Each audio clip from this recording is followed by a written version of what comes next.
Si vous me permettez, juste avant de vous donner la parole, de partager avec vous une conviction qui est issue de ma pratique professionnelle, à savoir que les archivistes ne sont pas les gardiens des secrets de l'État.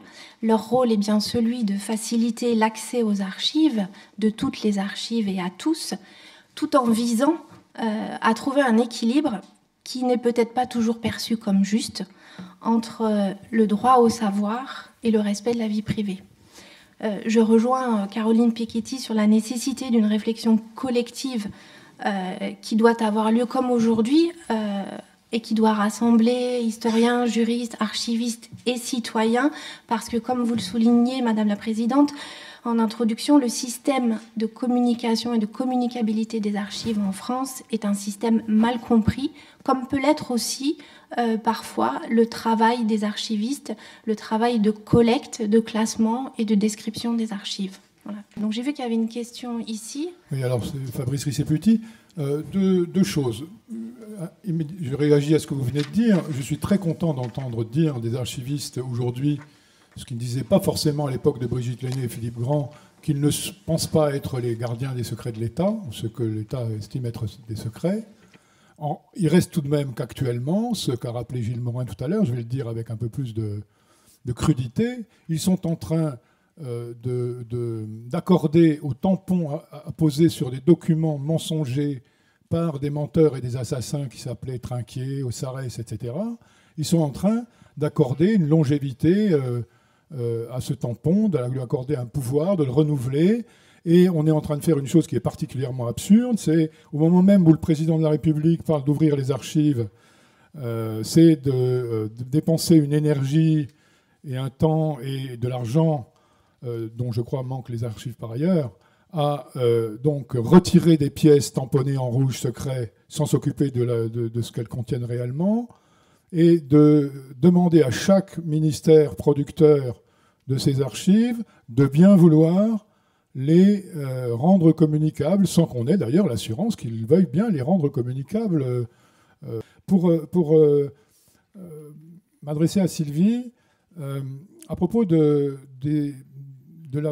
as parlé de l'abondance d'archives de l'affaire Audin et du fait que je suis bien d'accord avec toi que ce sont essentiellement les archives du mensonge, des archives donc, dans lesquelles on ne peut espérer que repérer des contradictions, etc., ce qu'a commencé à faire Pierre Vidal-Naquet très tôt lorsque Tedjen lui a donné des archives.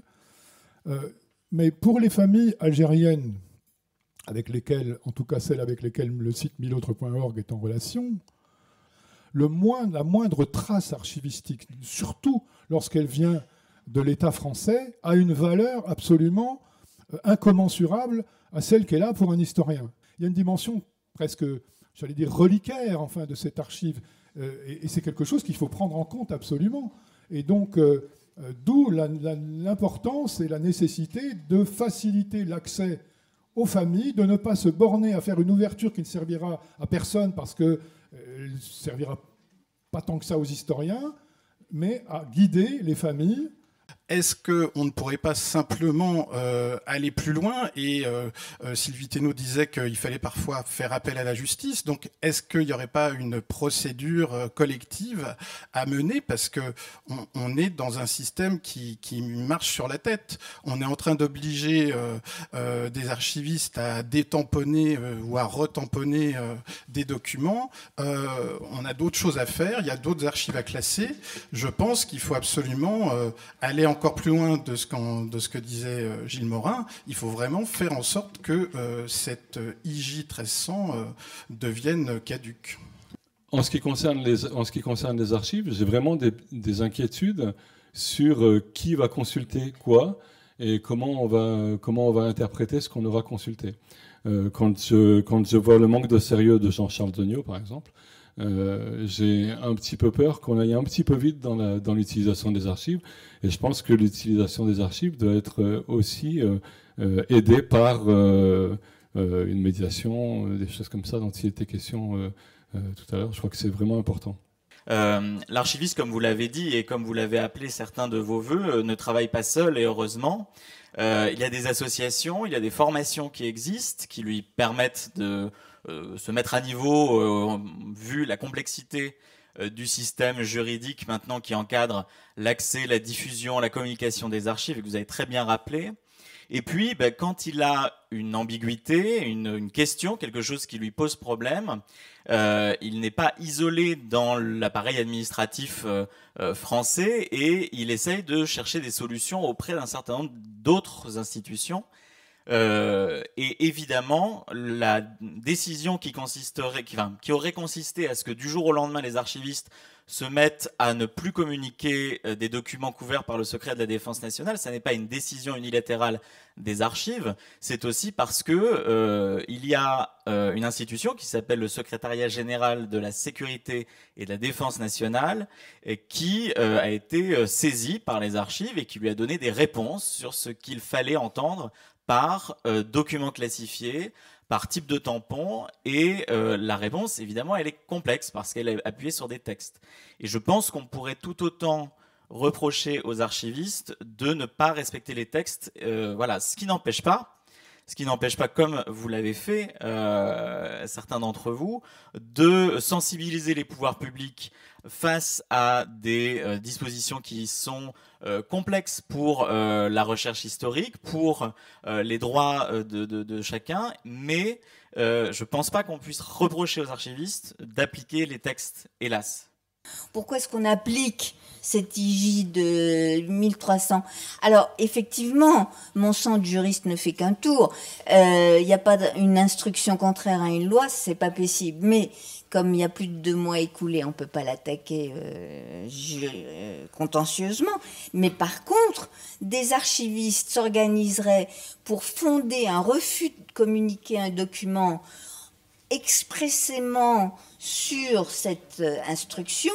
La personne l'historien qui voudrait faire une recherche produirait ce refus devant le juge administratif. Il pourrait soulever une exception d'illégalité en disant que ce fondement juridique donné par l'archiviste au refus de communiquer est illégal parce que contraire à la loi de 2008. Ce serait une piste si les archivistes s'y prêtaient.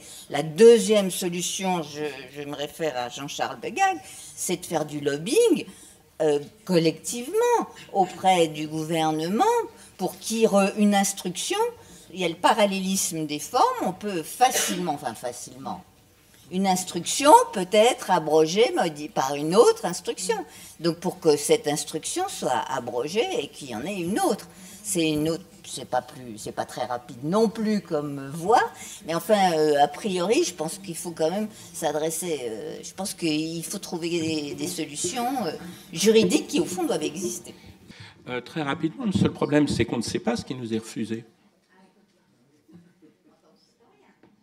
En tant qu'historien, les archivistes le savent, mais comme ces documents sont mis dans des enveloppes scellées qui ne nous sont pas communiquées, on ne sait pas que des documents ne nous sont pas communiqués.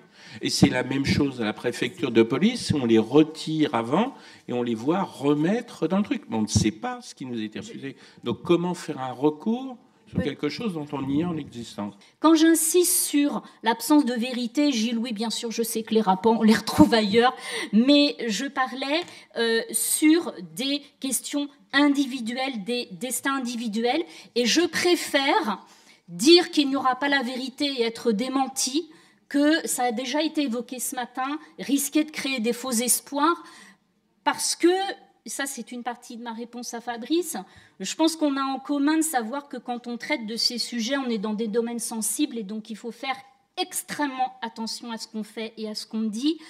Et il faudrait qu'on ait des heures pour en discuter, mais moi il me semble que la demande d'archives, en fait, elle est une autre demande, et donc c'est nous qui devons gérer ça. Au fond, la question, c'est qu'est-ce qui répare ? Et il n'y a rien qui répare, je ne sais pas ce qui répare. Voilà.